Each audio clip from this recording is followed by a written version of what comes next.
तो hello my lovely people, कैसे हैं आप लोग। मुझे पता है आप लोग बहुत अच्छे हैं, मस्त हैं और मेरी स्टोरी इतना एंजॉय कर रहे हैं। इसके लिए थैंक यू सो मच। अगर आप मेरे चैनल पे नए हैं तो जल्दी से चैनल को सब्सक्राइब कर दीजिए, लाइक कीजिए, स्टोरी पसंद आए तो शेयर कीजिए। चलिए आज की स्टोरी स्टार्ट करते हैं। आज की स्टोरी है खौफ, एक ऐसी डरावनी कहानी जो आपके दिल दहला दे। यह कहानी मुकेश के साथ घटी एक सच्ची घटना पर आधारित है, क्योंकि इस घटना के बाद मुकेश की पूरी जिंदगी बदल गई। इस घटना का असर मुकेश पर इतना पड़ा कि अगर वह इसे याद भी कर लेते हैं तो गहरे सदमे में खो जाते हैं। शायद मुकेश पूरी जिंदगी में उस रात को कभी न भूल पाए।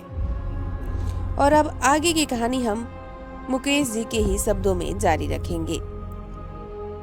नमस्कार, मेरा नाम मुकेश पांडे है और मैं यूपी के सुल्तानपुर जिले के एक छोटे से गांव में रहता हूँ।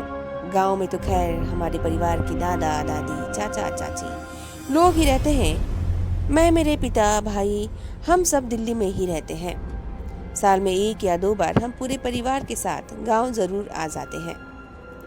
वैसे मैं आपको यह घटना जो बताने जा रहा हूँ, यह मेरे साथ तब घटी थी 2016 8 मार्च, जब हम गांव से वापस अपने घर दिल्ली जा रहे थे। हमें दिल्ली के लिए ट्रेन लखनऊ स्टेशन से ही पकड़नी थी और हम शाम को लगभग 7 बजे ही स्टेशन पर पहुंच गए थे, पर हमारी ट्रेन रात 10 बजे की थी। मैं और मेरे पिताजी, माताजी और मेरे भाई बहन, हम सब स्टेशन के प्लेटफॉर्म पर ही बैठे थे। हम लोगों ने वहीं खाना वगैरह सब खाया और ट्रेन का इंतजार ही कर रहे थे। मैं प्लेटफॉर्म पर इधर उधर घूम रहा था। मैंने देखा एक लड़की प्लेटफॉर्म की एक बेंच पर अकेले ही बैठी हुई थी और वो मुझे ही देख रही थी। उसको देखकर मुझे बड़ा ही अजीब लग रहा था, पर मैंने इस बात पर ज्यादा कोई ध्यान नहीं दिया और जहां मेरे घर के सभी लोग बैठे थे उसी तरह जाने लगा। प्लेटफॉर्म पर भीड़ बहुत थी और मुझे भीड़ में थोड़ी बेचैनी सी महसूस होती है, इसलिए मैं फोन पर किसी से बातें करते हुए चल रहा था कि तभी मुझे लगा किसी ने मेरे कंधे पर हाथ रखा। मैं रुककर तुरंत पीछे पलटा, पर अब मेरे पीछे कोई नहीं था। मैंने सोचा इतनी भीड़ है और इसी भीड़ में से ही किसी का हाथ मेरे कंधों पर पड़ गया होगा, इसलिए मैं जाकर वहीं बैठ गया जहां मेरे परिवार के सब लोग बैठे थे। और थोड़ी देर में हमारी ट्रेन भी आ गई जिसमें हमें बैठकर दिल्ली जाना था। और ट्रेन आते ही पूरे स्टेशन पर भागा दौड़ी मच गई ट्रेन में बैठने के लिए, और ट्रेन से भी भारी संख्या में लोग नीचे उतर रहे थे।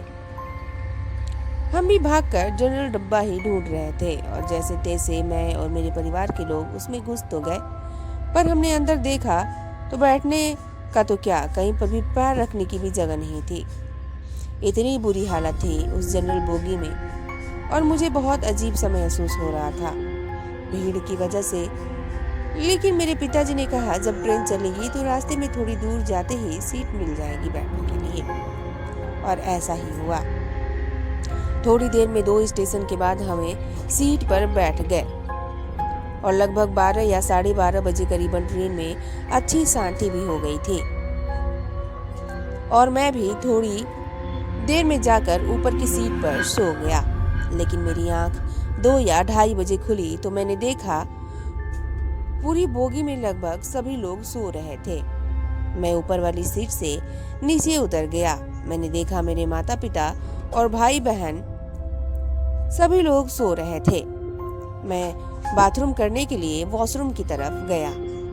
तभी मैंने बाहर की ओर देखा तो ट्रेन किसी स्टेशन पर रुकी हुई थी और इस स्टेशन पर काफी चहल पहल थी। लोग इधर उधर चल रहे थे और बाहर हवा भी बड़ी अच्छी चल रही थी, इसलिए मैंने सोचा जब तक ट्रेन रुकी हुई है थोड़ी देर बाहर घूम लेता हूँ। पर मेरी नजर अचानक एक लड़की पर पड़ी जो दरवाजे पर ही खड़ी थी, और वो लड़की वही थी जिसे मैं लखनऊ स्टेशन पर देखा था।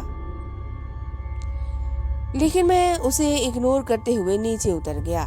स्टेशन पर थोड़ा आगे ही गया था, तभी मैंने देखा वो लड़की मेरे पीछे पीछे ही चल रही थी।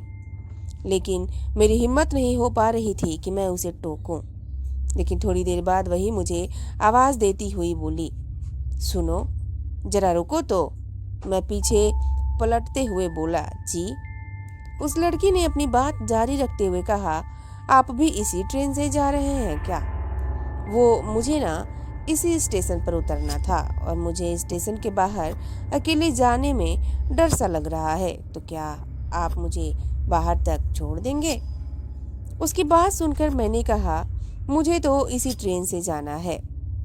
पर मैंने देखा था ट्रेन से बहुत सारे लोग नीचे उतरकर स्टेशन पर घूम रहे थे, तो मैंने सोचा ट्रेन यहाँ थोड़ी देर तक रुकेगी, इसलिए मैंने फिर कहा, हाँ चलो छोड़ दूंगा। इतना बोलकर हम स्टेशन से बाहर की ओर जाने लगे। लेकिन सच बताऊं तो मुझे भी उस स्टेशन पर डर लग रहा था। फिर भी मैंने उस लड़की की बाहर तक छोड़ने चला गया। मैं भी सोच ही रहा था, चलो इसी बहाने इससे दोस्ती भी हो जाएगी, क्योंकि इसको मैंने लखनऊ स्टेशन पर जब देखा था तभी से यह मुझे बहुत अच्छी भी लग रही थी। मैं आगे आगे चल रहा था और वो पीछे थी। हम थोड़ा सा ही आगे गए होंगे तभी उस लड़की ने मेरे कंधे पर हाथ रख दिया, पर मुझे उस समय समझ नहीं आ रहा था कि मैं क्या रिएक्ट करूं। लेकिन जैसे मैंने पीछे मुड़कर उसके चेहरे की तरफ देखा तो मेरे हाथ पैर कंपकपाने लगे। मेरे रगों में चलता खून मानो जम सा गया हो।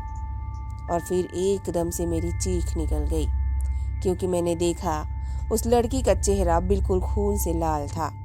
आंखें दोनों बाहर लटकी हुई थीं और एक हाथ आधा कटा हुआ था।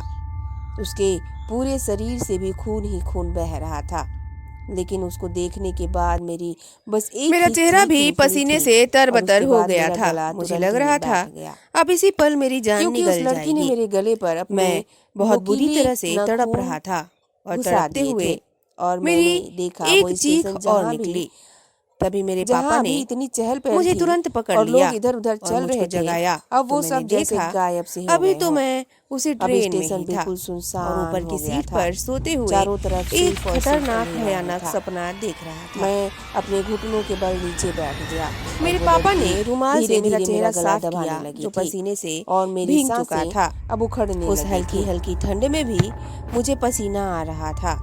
मेरी धड़कनें अभी भी दुगनी रफ्तार से धड़क रही थीं। उसके बाद मेरे पिताजी ने मुझे अपने पास ही नीचे सीट पर बैठा लिया। मैंने घड़ी में टाइम देखा तो रात के अभी 2 ही बज रहे थे। अब मैं उठकर बूगी के वॉशरूम में गया और मैंने अपनी आंखों पर पानी के छींटे मारे और मुंह धोकर फिर से सीट पर बैठ गया। मैंने सोचा अब जितना भी सफर बचा है सीट पर बैठकर ही पूरा करूंगा। अब मैंने सोच लिया था सोना तो नहीं ही है, तो मैंने अब बचा हुआ पूरा सफर जागते हुए ही सीट पर बैठकर काटा।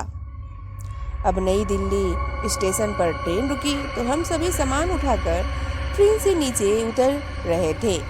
तब मेरी नज़र सामने वाली सीट पर पड़ी तो मैंने देखा कि वो लड़की भी उतर रही थी अपना सामान लेकर, जिसको मैंने लखनऊ स्टेशन पर देखा था और रात में सपने में भी देखा था। उसको देखते ही मानो मेरा दिल फिर से जोर जोर से धड़कने लगा और मुझे एक अजीब सा डर लग रहा था।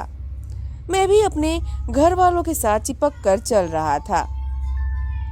उसके बाद हम नई दिल्ली स्टेशन से बाहर पैदल ही चल रहे थे किसी ऑटो को देखने के लिए।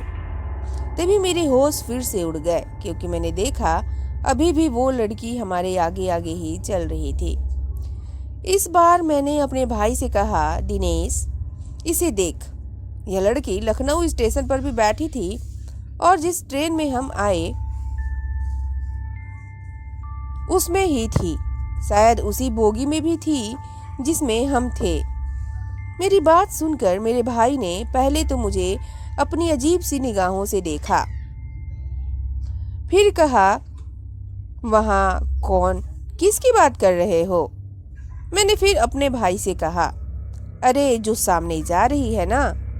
लेकिन दिनेश ने कहा, भैया क्या हो गया है आपको, सामने तो कोई नहीं जा रहा। उसके इतना कहते ही अब मानो मेरे होश ही उड़ गए, क्योंकि वो लड़की तो मुझे अभी भी दिख रही थी। और आश्चर्य की बात तो यह है कि किसी और को नहीं दिख रही थी। लेकिन थोड़ी देर में ही पापा ने ऑटो कर लिया और हम ऑटो में बैठकर अपनी दिल्ली वाले घर पहुंच गए। घर पहुंचकर हमने थोड़ी साफ सफाई करी, लेकिन घर लगभग 2 महीने से बंद पड़ा था। साफ सफाई के बाद भी खाना वाना खाकर हम सब आराम करने लगे और मैं भी अपने कमरे में जाकर लेट गया। और थोड़ी देर में ही मेरी आंख भी लग गई और तभी मुझे नींद में ही महसूस हो रहा था कि मेरे बेड पर कोई और भी लेटा हुआ है और वो बहुत जोर जोर से सांसें ले रहा है और उसने एक हाथ मेरे ऊपर भी रखा हुआ है। मैंने तुरंत आंखें खोली तो मानो मेरे होश ही उड़ गए और उसके साथ ही मेरे मुंह से एक बहुत जोर से चीखने की आवाज़ निकली और मैं बेड से कूदकर तुरंत बाहर की तरफ भागने लगा। मैं रोता चीखता चिल्लाता हुआ बाहर भाग रहा था। बाहर मेरे पापा क्यारी में साफ सफाई कर रहे थे। उन्होंने मुझे इस हालत में देखा तो तुरंत आकर पकड़ लिया। पापा मुझसे पूछ रहे थे, क्या हुआ मुकेश बेटा, क्या हुआ? लेकिन मेरे मुंह से आवाज़ नहीं निकल रही थी। मैं बहुत डरा घबराया हुआ था। थोड़ी देर में ही हमारे घर के सभी लोग वहां आ गए। सब मेरे से बार बार पूछ रहे थे, क्या हुआ क्या हुआ, पर मेरे मुंह से बस इतना ही निकला, वो लड़की अंदर है और वो मेरे कमरे में है, बिस्तर पर लेटी है और वो वही लड़की है। मैं साफ साफ नहीं बोल पा रहा था। हकलाते हुए मेरे मुंह से शब्द निकल रहे थे। मेरे पापा और भाई बहन सभी लोग तुरंत कमरे में अंदर भाग कर गए, लेकिन उन्होंने देखा कमरे में तो कोई भी नहीं था। कमरा तो पूरी तरह से खाली पड़ा हुआ था। सबने इधर उधर भी देखा, लेकिन कोई नहीं था और ना ही कोई बाहर भी जा सकता था। लेकिन घर के चारों तरफ बाउंड्री लगी थी और गेट भी बंद था। मेरे पापा ने फिर मेरे से कहा, बेटा कोई भी तो नहीं है, कहीं तुमने शायद कोई सपना देखा होगा। रात में भी डर गए थे, इतना लंबा सफर करके आए हैं, हम लोग सब थक गए हैं, इसलिए तुम्हें कोई वहम हुआ है। नींद में तुमने सपना देखा होगा कोई। मम्मी पापा भाई बहन सब यही कह रहे थे कि मुकेश तुमने कोई सपना ही देखा होगा। सब लोग थोड़ी देर में इधर उधर चले गए, लेकिन मैं अभी भी बहुत दहशत में था, क्योंकि मुझे पता था मैंने अभी तो कोई सपना नहीं देखा है, क्योंकि यह सपना तो नहीं हो सकता। जब मैं बेड से नीचे कूदा तभी मैंने देखा वो लड़की बेड पर लेटी हुई थी, जो पहले लखनऊ स्टेशन से मिली थी। फिर ट्रेन में मैंने सपना देखा था और जब हम दिल्ली स्टेशन पर उतरे तब भी वो लड़की उसी ट्रेन से नीचे उतरी थी। आश्चर्य की बात तो यह थी कि वो लड़की मेरे सिवा किसी और को नहीं दिख रही थी। यही सब सोचते विचारते दहशत के साए में पूरा दिन तो खत्म हो गया और रात को सब लोग खाना खाए और अपने अपने कमरे में सोने चले गए और मैं भी अपने कमरे में चला गया। मैंने कमरे का दरवाजा बंद करा और बेड पर लेटा ही हुआ था। कमरे में लाइट भी जल रही थी। मैंने अपने फोन में कुछ काम किया। लगभग 1 घंटे बाद, यानी समय 11 या 11:30 हो रहा होगा, तब मैंने सोचा अब लाइट बंद करके सो जाता हूँ। मैं बेड से उठा और लाइट बंद करने के लिए गया, तभी मैंने सुना कोई मेरे कमरे की खिड़की बजा रहा है। खिड़की बजाने की आवाज़ बड़ी जोर जोर से आ रही थी। मैंने तुरंत खिड़की की तरफ देखा तो फिर मेरे होश उड़ गए, मेरी रगों में चलता खून जम सा गया। तभी मेरी एक चीखने की आवाज़ निकली, क्योंकि मैंने देखा बाहर वही लड़की खिड़की बजा रही थी। वो अपने एक हाथ से, और उसका एक हाथ कटा हुआ था, चेहरा बिल्कुल कट रखा था और खून खून था उसके पूरे चेहरे पर। बाल आगे की तरफ बिखरे हुए थे। मेरी नज़र उस पर ही थी और मेरे हाथ में मोबाइल फ़ोन भी था। मैंने तुरंत अपने पापा को फ़ोन करा और कहा, पापा मुझे बहुत डर लग रहा है, वो बाहर आ गई है और वो मेरे कमरे के बाहर खड़ी है। मैं इतना ही बोला था और मेरे पापा ने भी देरी नहीं लगाई, तुरंत मेरे कमरे में आकर बोले, खोलो दरवाज़ा मुकेश। मैंने भी तुरंत दरवाज़ा खोला और डरा हुआ सहमा हुआ सा पापा से लिपट कर रोने लगा। मेरे पापा ने कहा, कोई तो नहीं है यहाँ, कोई नहीं है। मैंने फिर कहा पापा से, बाहर है देखो, खिड़की के पास। आपने बाहर देखा खिड़की की तरफ, लेकिन मेरे पापा ने जैसे ही खिड़की के बाहर देखा तो उन्हें वो नज़र नहीं आ रही थी। और मैं भी उस समय पापा के साथ ही खड़ा था और वो मुझे अभी भी साफ साफ दिख रही थी। लेकिन आश्चर्य की बात तो यह है कि जब मैं कमरे के अंदर था तब मुझे वो बड़ी विचित्र हालत में दिख रही थी। उसका हाथ कटा था, खून से तरबतर था, लेकिन बाहर बिल्कुल सही और बिल्कुल ठीक ठाक खड़ी हुई अपनी डरावनी मुस्कान लिए मुझे देख रही थी। तभी मैंने अपने पापा से कहा, पापा यह मार देगी मुझे, यह नहीं छोड़ेगी मुझे। अब पर मेरे पापा ने मुझे समझाते हुए कहा, बेटा कोई नहीं है बाहर, कुछ भी तो नहीं है। पापा लाइट जलाकर देख रहे थे, लेकिन पापा को आसपास कोई नहीं दिख रहा था। उसके बाद पापा मुझे अपने साथ नीचे बरामदे में ले आए। अब घर के सभी लोग भी जाग चुके थे। मम्मी पापा भाई बहन सब लोग मेरे साथ बरामदे में थे, लेकिन मैं जोर जोर से रो रहा था। बस एक ही बात कह रहा था, वो मुझे मार देगी, अब वो मुझे नहीं छोड़ेगी। घर के सब लोग मेरे पास ही बैठे हुए थे और सब मुझे समझाते हुए कह रहे थे, कोई नहीं है यहाँ, कौन तुम्हें मारेगा? मुकेश, हम हैं यहाँ, कोई नहीं मार सकता तुम्हें, और कुछ भी नहीं है। ऐसा क्या हो गया है मुकेश तुम्हें? उसके बाद सबने बरामदे में एक चारपाई रखी हुई थी, मुझे उसी पर लिटा दिया। लेकिन वो लड़की मुझे मेरे सिरहाने के सामने खड़ी फिर दिख रही थी और मुझे वो डरावनी मुस्कान लिए घूर रही थी। और मैं अपने मम्मी पापा सबको कह रहा था, ये देखो यहीं खड़ी है। लेकिन किसी को मेरी बात पर यकीन नहीं हो रहा था, क्योंकि वो और किसी और को दिख ही नहीं रही थी। और सब यही कह रहे थे, किसी चीज से डरा होगा मुकेश, इसलिए मुकेश को ऐसा वहम हो रहा है। और अभी तक जो वो लड़की मेरे सिरहाने के पास खड़ी थी, अब वो मेरे सीने पर आकर बैठ गई और अपने लंबे लंबे नाखून मेरे गले में घुसाने लगी। अब मेरी चीखने चिल्लाने की आवाज़ बहुत तेज हो चुकी थी। मेरे गले से बहता खून देखकर घर वाले बहुत डर गए थे और मेरी मम्मी भी रोने लगी थी और पूरे घर में दहशत का माहौल हो गया। लेकिन मेरे पापा ने शायद किसी को भेज दिया था। घर से थोड़ा दूर एक तांत्रिक बाबा रहते थे जो भूत प्रेत में थोड़ा रुचि रखते हैं और ऐसी चीजों को जानते भी हैं। हमारे पड़ोस के एक भैया बाबा को लेकर घर उसी समय पहुंच गए थे। बाबा ने बरामदे में कदम रखते ही घर के सब लोगों को कहा, सब दूर हट जाओ, उस लड़के के पास अभी कोई मत खड़े रहना, सब दूर हो जाओ। बाबा ने मेरे ऊपर गंगा जल छिड़का या कुछ और, यह तो पता नहीं, पर उसके बाद बाबा जोर जोर से मंत्र पढ़ने लगे। बाबा मंत्र तो पढ़ रहे थे, लेकिन मुझे ऐसा लग रहा था मैं अब अपने बस में नहीं था और मेरे मुंह से अपने आप आवाज निकल रही थी, यह मुझे पसंद आ गया है और मैं भी इसे पसंद हूँ, इसलिए मैं इसको लेकर जाऊंगी। बाबा ने मंत्र पढ़ते पढ़ते जोर से कहा, कौन है तू? बोल, कौन है तू? कहाँ से आई है?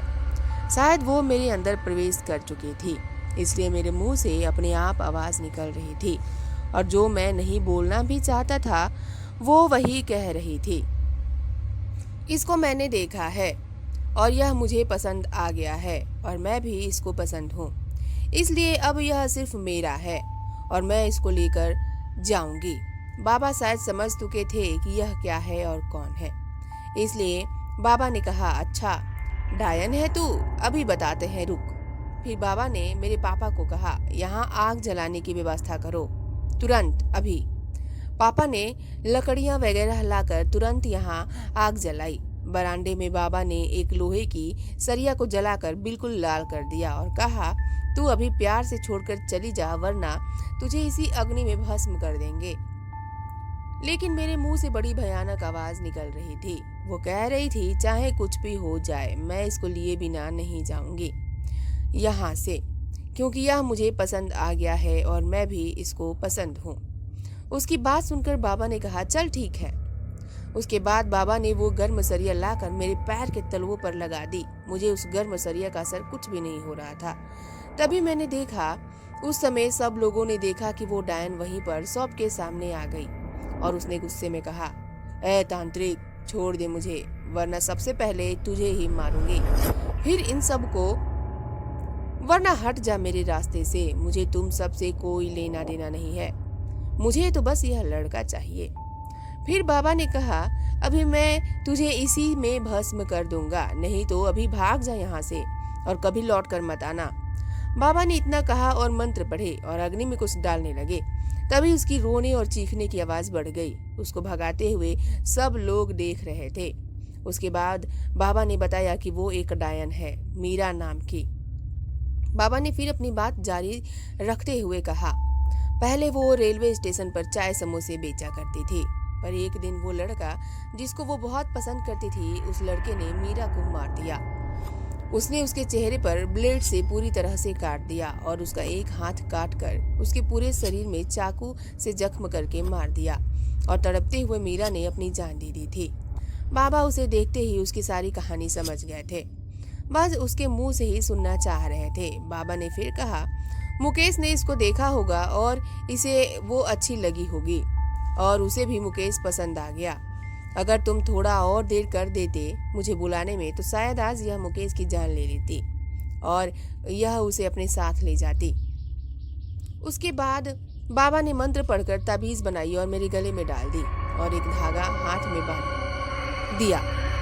फिर कहा, अब ऐसा कुछ नहीं होगा। इतना कहकर बाबा तो चले गए, पर मैं उसी दहशत में उस रात तो क्या कई रातों तक नहीं सो पाया और मैंने उसके बाद से कभी भी ट्रेन से सफ़र नहीं किया। इस कहानी को आज मैंने आपके सामने बता तो दी, लेकिन सच मानो यह कहानी बताते समय आज मेरी रूह फिर से कांप रही है। आज भी मैं दहशत में हूँ। तो ये थी आज की मज़ेदार स्टोरी। आप लोगों को स्टोरी कैसे लगी प्लीज़ कमेंट करके ज़रूर बताइएगा। स्टोरी पसंद आई हो तो लाइक और शेयर करना ना भूलिएगा और मेरे चैनल को ज़रूर सब्सक्राइब कर दीजिएगा। चलिए मिलते हैं नेक्स्ट मज़ेदार स्टोरी में, तब तक के लिए बाय बाय, टेक केयर।